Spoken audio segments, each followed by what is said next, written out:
Ali, welcome to the To Be Human podcast. Welcome, Jennah. I'm honored to be here. So we're having a bit of a laugh just before. We're both in Dubai at the moment and the weather is getting hot. Yeah, very hot. We've got Ali sweating over here. My hair's a mess. It's humid as anything. It's to be human, yeah. It's to be human. We are in our element of humanity right now. Yeah. It's a good way to start. Thank you for being here. Most welcome. Thank you for inviting me. So where I want to start is I was reading your book, The Forgotten Art of Happiness. And in the preface you said, from a very young age, I wanted to leave something for humanity that would benefit them after my death. It is the feeling of eternity we all want to have. We don't want to be forgotten after our death. I thought that was a really beautiful couple of sentences, and it certainly made me reflect. Talk to me about the importance of legacy for you. Yeah, I believe it comes natural to me because we want to live as long as we can. We have about longevity. We talk about being healthy at our older age, being strong as we grow old. And this comes from we don't want to die. Deep down, we don't want to die. Even if we know that we're going to die, we don't want it to happen. So at least we want something to outlive us. If our bodies died, we want something to outlive us. And these are the people that are great, like the prophets. The Gandhi is my role model. Mother Teresa. A lot of people that made a real impact. Their legacy outlived them, and they are impacting more lives as like the generation are coming. So this is what I want to have, and I believe that the easiest way to leave a legacy is writing books, because there is so many hardest way, like building a charity hospital. This is much harder than writing a book. So that's why I chose writing to be my passion, because I want something to outlive me. And when I'm dying, I know that I left something that will impact people all over the world, and as many people as I can. So this book, I received the message from someone living in a place called Aruba, and I didn't know about Aruba before, and I found out it's like a country that has been colonized by the Netherlands, and now it's in the Latin America. So in a place that I have never heard of, I never visited, someone have been impacted by my writing and sent me a message. So this is something that I'm obsessed with it. I want to work more on it as much as I can. And how has that transformed for you? Because to my understanding, this interest in legacy started when you were really young. Do you remember around the time that started piquing your interest? I think from 23 to 25, when I become a public prosecutor in Egypt, because you become a public prosecutor and automatically you become a judge in Egypt. So I was in a place when a lot of people were looking forward to, and they say that you should be happy to be in this place, but I was not happy. So this unhappiness, I don't want to say misery, but this unhappiness made me reflect on everything that has been served to us that as normal and as that something that we should do. So I started questioning everything, and I found out that I want to do what I want to do in my life is to leave a legacy that will impact as many people as I can for as many years as I can. You were a judge on the bench for 7 years in Egypt. It's a big deal. Do you remember one of the moments where you had this life of status and somewhat power and authority, yet you realized you weren't as happy as people expected you to be? Just one time. Yeah. So many times. So many times. Do you remember one that you'd like to share? No, it's about the lifestyle itself. It was something that I was privileged to have, and I was lucky to have. But I was always thinking that this should, all the people should have access to this. It doesn't have to be in a certain position to have access to this comfort or power or privileges. So I was feeling guilty most of the time because of. Talk to me more about that, because this is where I really resonated with you. I studied law and politics back home in Australia. Okay. Didn't become a judge. Didn't get that far down the path. I pretty much quit right after I graduated. But I experienced something very similar in the sense that I questioned whether I was ungrateful for everything that I was experiencing. And I read that in your book and it really, really connected with me. Can you talk more about that sense of guilt and that questioning of, am I an ungrateful person or is there something more to this? I believe that this is something happened to a lot of people that are born in a privileged, like the sons and the daughters of rich people, the sons of the daughter of powerful people, of the president of the countries, of judges, of any powerful person. Their sons are, they feel that they didn't earn this. This is what I was feeling. I didn't earn this. Like I was really privileged by being raised well by my parents. Went to the French department in the law school, so it was something that made it easier for me to be selected to be a judge. So I feel I always had the feeling that I didn't earn this. What I love about my writing and the best-selling title and that I earned this. I worked really hard to get this. So I feel more proud of it because I feel that I have did an effort to obtain it. But as long as you feel that you didn't earn this, earn something, you feel that guilt about having it and enjoying it. Yeah. So that's why a lot of the sons and daughters of rich people rebel and go to live in nature and go to be a monk, and this is what I wanted to do by making TikTok videos about happiness, by building something from scratch. This is what I wanted to. I wanted to feel that I earned something, and I was not feeling this at all in when I was a judge. Yeah. So what made you focus on happiness? Because I was sad. Because you were sad. So I was in a place, as I told you, everybody's saying that this path should lead to happiness. Yeah. But I was not happy. And thankfully, I was mindful of the continuing of this path. Yeah. You be a public prosecutor, judge, get married, raise children, die. The people that have made this, most of them are saying that they are not happy. Yeah. So why should I stand in the same queue? It's a good question. Waiting for the same destiny. So that's why I started to question happiness. Like, what the society told us about happiness is not leading to happiness. Yeah, crazy. So we should start questioning it. And that's why I wanted to study it very deeply. And I found the positive psychology. There is a science of happiness that people have dedicated their life. That Martin Seligman, the founder of the positive psychology in the University of Pennsylvania, a lot of very good practice. If you do it in your life, you will improve the quality of your life. Yeah. And most of them are not what society is saying about happiness. Yeah. So, I question, like, I believe that you always seek what you have shortage of. Yeah. And though I had some shortage of happiness, so I was seeking to study it deeply. Yeah, beautiful. I land with that so much as well. Mind's human connection. Yeah. You spoke about this queue, right? This metaphorical queue. Yeah. Why do you think people stay in that queue knowing that they're on the path to unhappiness? Fear and lack of bravery. And I believe from my heart that 90% of happiness is courage and bravery. I'm afraid to question religion. I'm afraid to question how I eat. I'm afraid to question marriage. I'm afraid to question the norms of society, because it's not easy at all. I'm writing my second book now, and there is a part called The Infinite Whys. The Infinite Whys is you. Why am I doing this? Why am I praying? Why am I eating 3 times a day? Why am I getting married? Why am I having kids? Why? And you start questioning everything that has been served to you. That's something that you should do. And you'll find out that 90% of your behavior is dedicated by the society, and you want to conform and to fit in the society.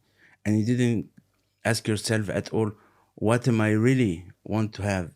What am I really want to do? So I believe that people stay in the queue, especially when it's women sometimes, because it's very hard. It's not easy at all to question society, to question the norms, because you will face a lot of resistance, because other people are scared from your questions, because It awakens them. yeah, no, it's also like, do you want me to say that I was deluded, or people mislead me for 10 years, 20 years, 30 years? No, I will not admit to that. You are wrong and your questions are wrong, and you face a lot of resistance because people themselves don't want to question the norms, because they will admit and acknowledge that they have been misled and deceived. Yeah. So bravery and courage. I love that. What resistance did you receive? What resistance I didn't receive? Really? Like Yeah. from my family, my father and brother, and they were a book about happiness. You are a judge. Why you are writing a book about happiness? You should focus on law. Focus on studying law. My friends. A lot of funny comments. For them it's funny, but for me was a fuel to. So one of my friends told me that after 6 months you're gonna quit writing. You're gonna get fired from being a judge because you cannot make TikTok videos. You cannot. I didn't tell anyone this before, but always they are making me afraid of I will lose my job because judges should behave in a certain way. Right. And they didn't. Yeah. I wasn't fired. This was a delusion. Their fear. Because I always tell people, you either choose to live in fear or you choose to live in courage and bravery and love. Beautiful. And I always, as much as I can, try to live in courage and love and bravery. I love that. What is behind courage and bravery? What fuels you to stay on that path? Like if people were to listen right now, and I feel like this would certainly awaken people listening, but that fear is right there breathing down people's necks. What helps you to stay committed to that bravery and that courage? That belief that happiness is on the other side of overcoming fear. That pain from shrinking yourself and limiting yourself and not expressing yourself and not being true to yourself. Yeah. Because when you are in fear, happiness, one of the definition of happiness is what you do, think, feel and say is aligned. But fear makes you think something and say something and do something. Yeah. So you are not aligned. The congruency. Yeah. But bravery makes all of this aligned. You're thinking something and you are feeling something and you are saying it and you are doing it. Yeah. So it aligns the four behaviors of you. So the pain of not being yourself, the pain of putting a mask, the fear of living a limited life, and also when you try bravery once and you feel the joy and the adrenaline rush that coming from doing something bold. Yeah. I become addicted to this. I become addicted. Yeah, really. I always want to do something out of the norm. And this irritates a lot of people. but I'm addicted to this feeling of doing something bold and brave and out of norm. So so pain from living a limited life or not being myself, and also addiction to the joy that is coming from doing something brave and courageous. You spoke about the mask, and essentially that's the persona, right? It's the mask that we put on for how people receive us and interpret us in the perspective that we want them to receive us. I feel like this is something I've been exploring in my journey is there still a place for that mask? So is it about coming into 100% authenticity, and or is it recognizing that possibly professionally, for example, there is still a place where you put on this particular mask that may differ from other facets of your life? Where do you land with that in relation to how you live your life now? Yeah, I love this question because there is like a wave now that you should be authentic 100%, Yeah. but this wave take it to a place when you can be rude and not being Mm. mindful about other people emotion and culture, the culture that has been in a place for a lot of years. So you have to have balance in between being authentic and being yourself and expressing yourself, and also respecting other people culture and differences and emotions. So I would love to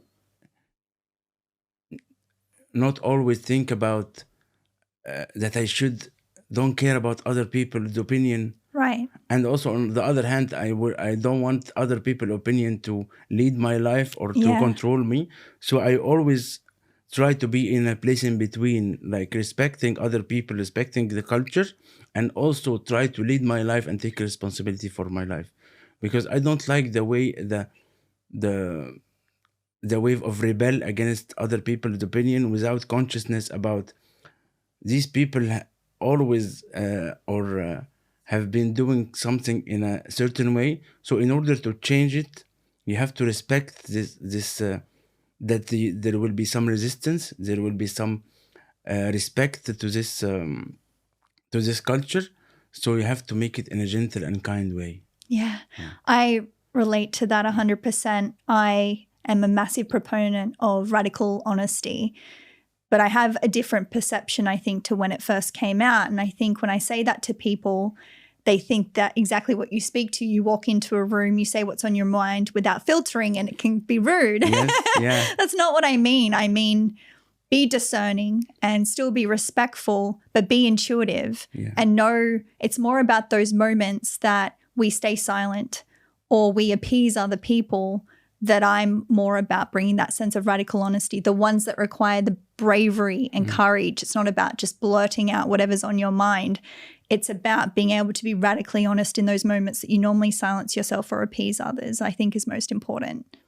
Yeah, I also I can relate to it also in relationships, because there should be an open communication in any relationship, but it should be also kind and gentle and in the right timing. Yeah. So because a lot of people comes to me for relationship advice, Yeah.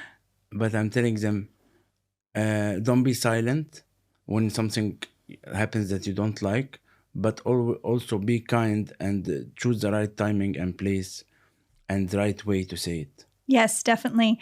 I can also relate to that because obviously we're both in the coaching space, and I have clients that, or even friends that come to me and they're really confused about a situation. How do I do this? And what do I go about? I'm unsure of this.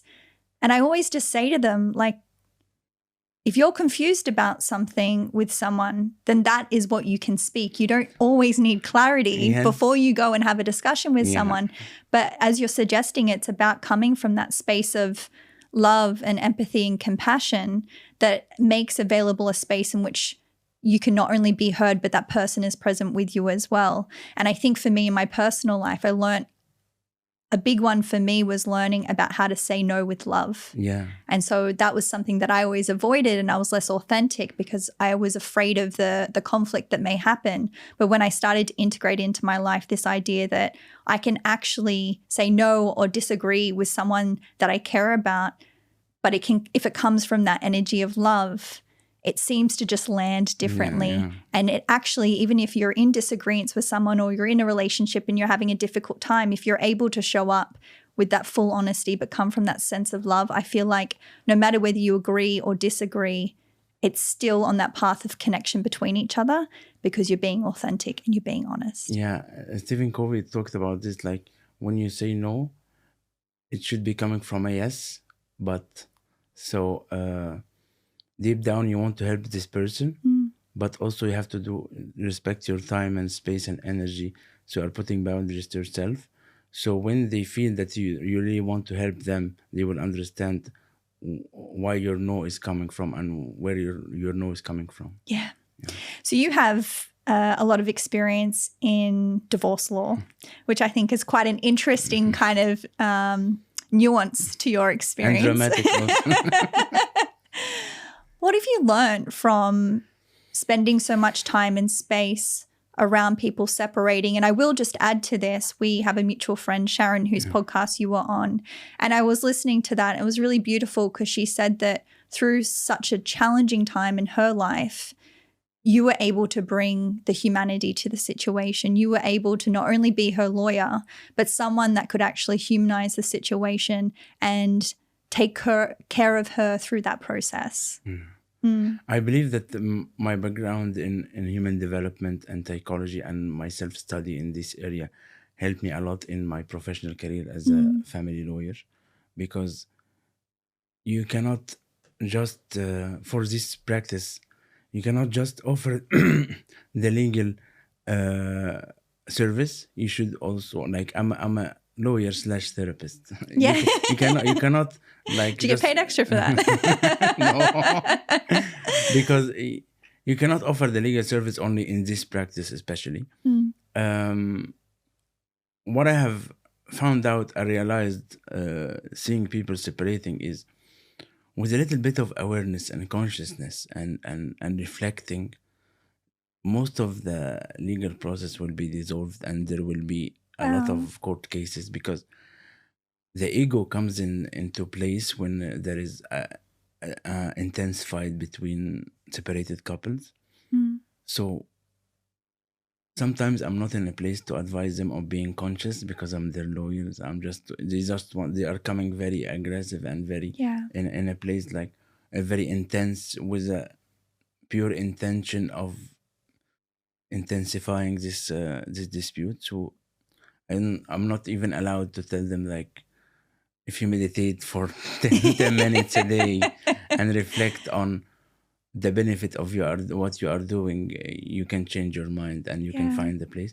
Sometimes there is no way for this consciousness or this approach, because the other person has taken too far or is harming the ex-wife or the ex-husband. Yes, but some other times, if both of them are mindful and conscious about how this is affecting them, the other person and the child, they will find an amicable settlement to the dispute. Yeah.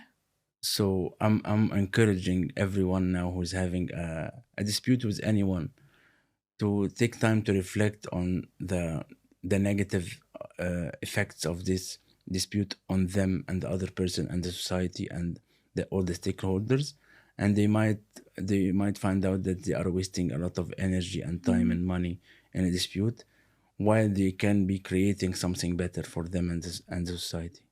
Do you feel like that is the core tension point for conflict in couples that presumably at least started in love, is we tend to kind of get to a point over time where we think a lot more about ourselves than anybody else in that situation?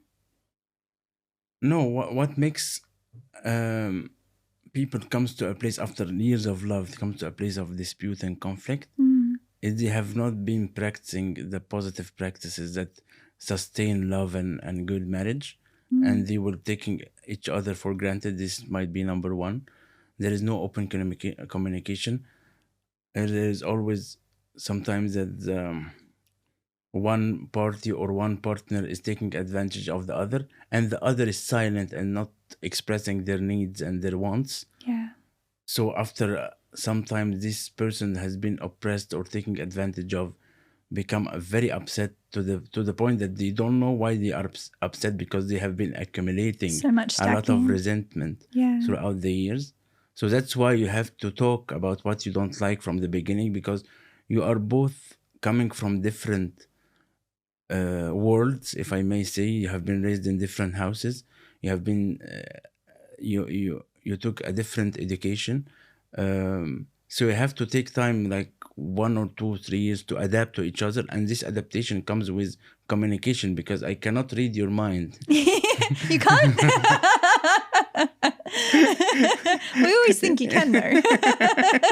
Yeah, especially when we say things we don't mean as well. You're meant to know that's the opposite. So what makes relationship falls is a lot of reasons, but the most important one is the interference of other people. They are talking about each other, not to each other. not being open about what they like and don't like. Also, not having new experiences. Like if you, I heard a saying from Tony Robbins. He's saying that if you are doing what you have been doing in the beginning of the relationship, in the end of the relationship, Right. there will be no end to the relationship.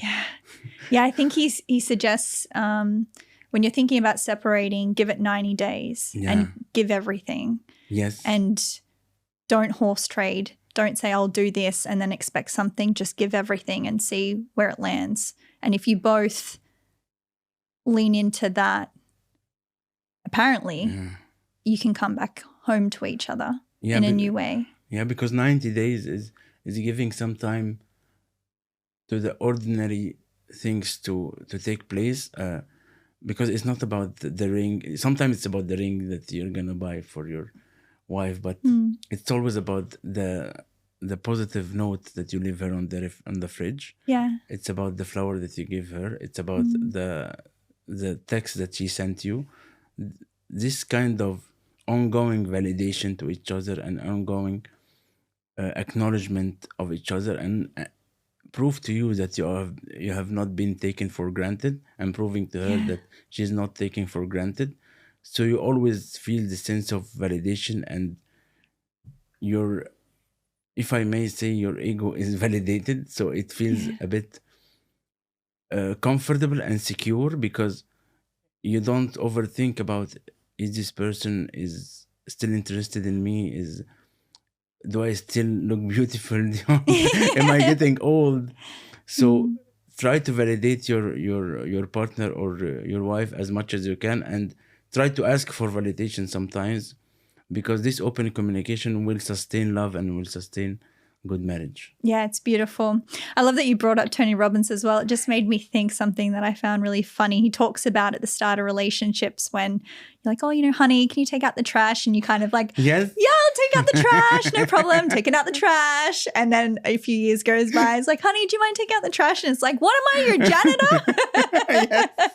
It's one of my all-time favorite jokes of his, because it's so true. Yeah, and that's the important part, isn't it? To maintain that sense of commitment and consistency. This brings to my mind Jeff Bezos. It's always day one in everything. Yeah. Like when I'm going to work every day, the problem also with work environment is you start building resentment and history about the thing that you don't talk about. You should have open communication in your work environment.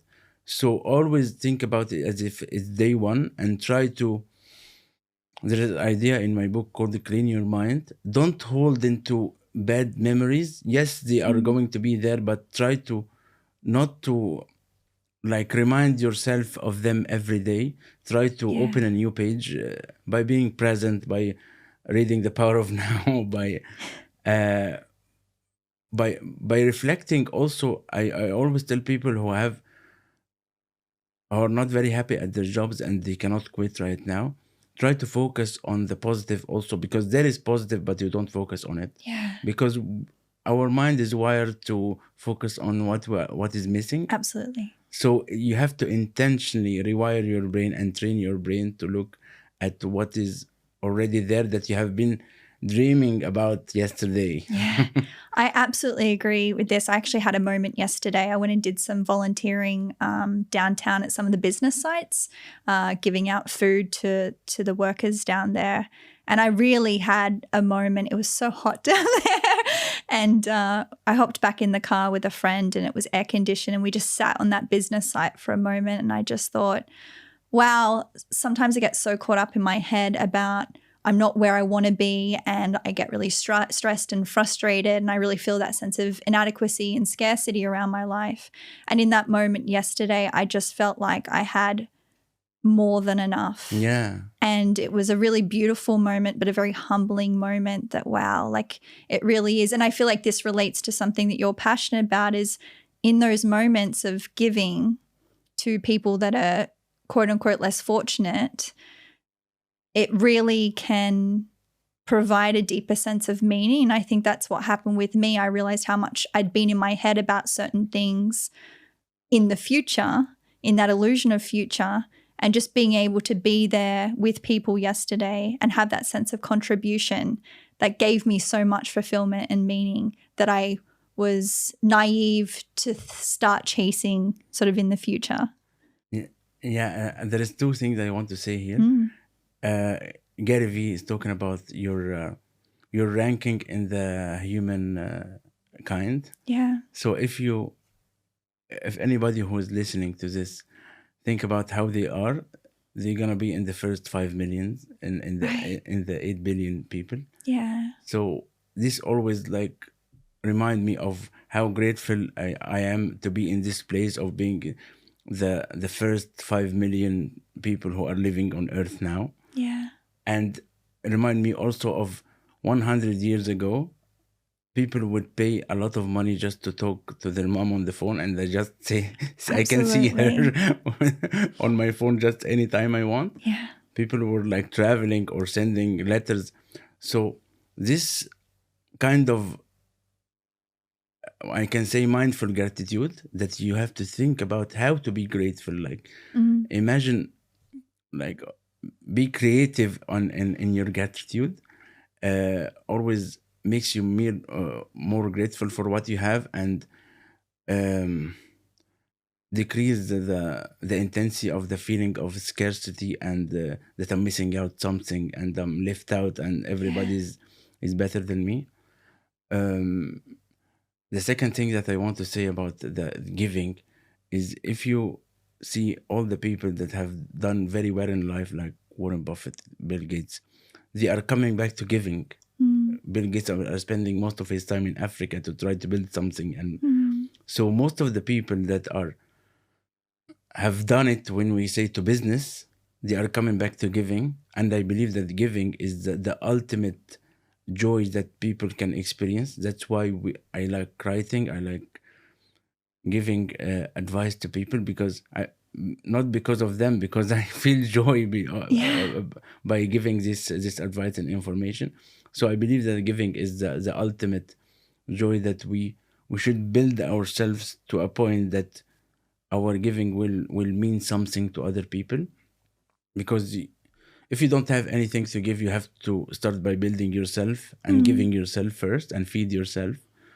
After that, when you come to a place when you have more than enough and you are flourishing, you can start giving an overflow, like water, like you overflow, that can give to other people. Yeah, that's beautiful. And I feel like what I've realized, because I used to think this, that it was so much about money. Giving is so much about money. And what I've found is it's not. And even just being in Dubai, I have so much reverence for a lot of the workers and surface people here.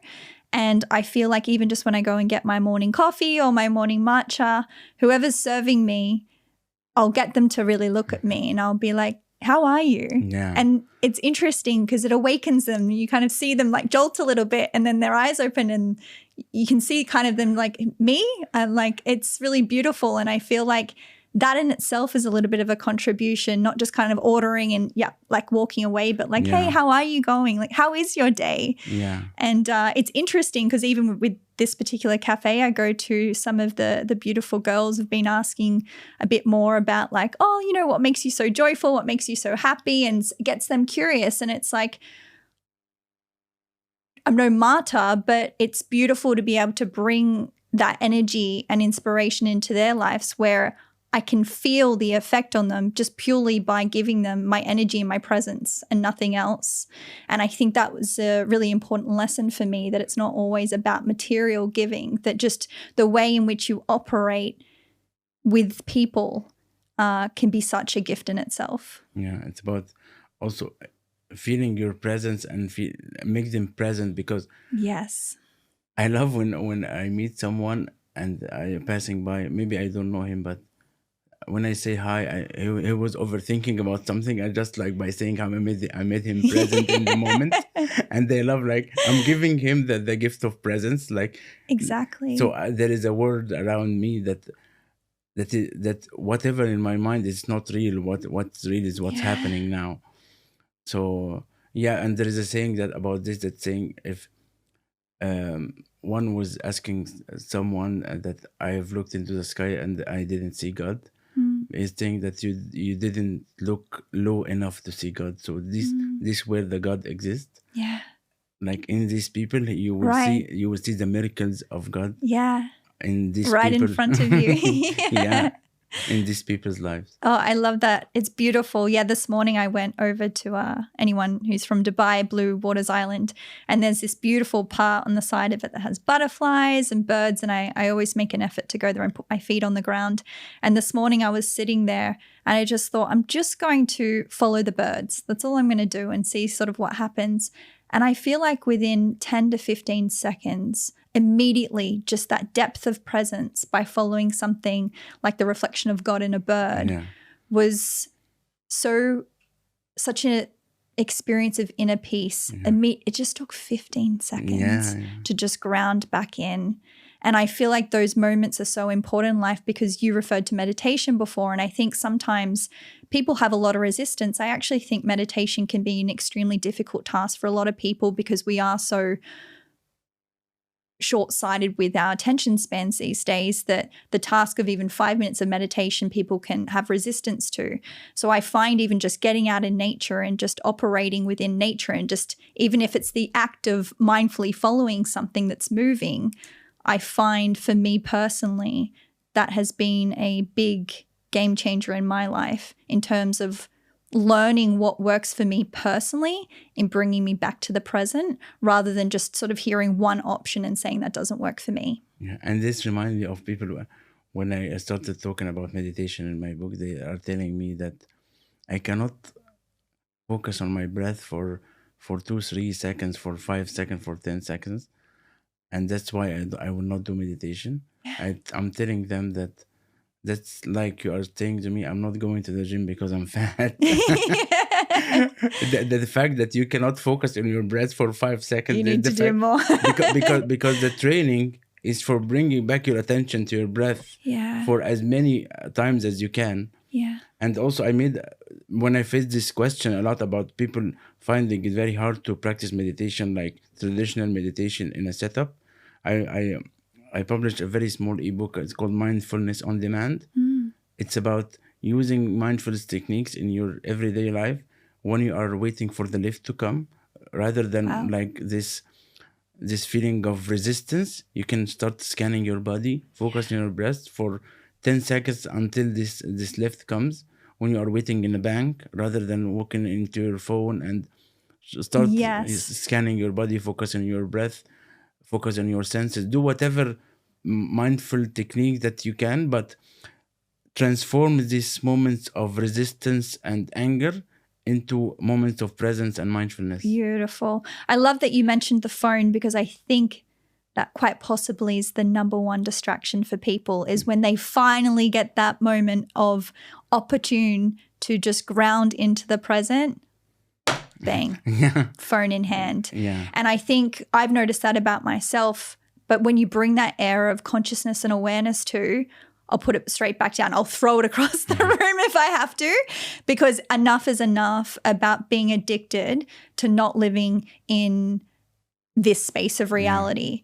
And I think it's really important. And I think when you notice that you have resistance to being able to do that as you're speaking to, that's when you know it's time. Put down the phone, be able to just sit with self. And there's a lot of labeling these days, ADHD, all this stuff. You know, I feel like I fall under everything.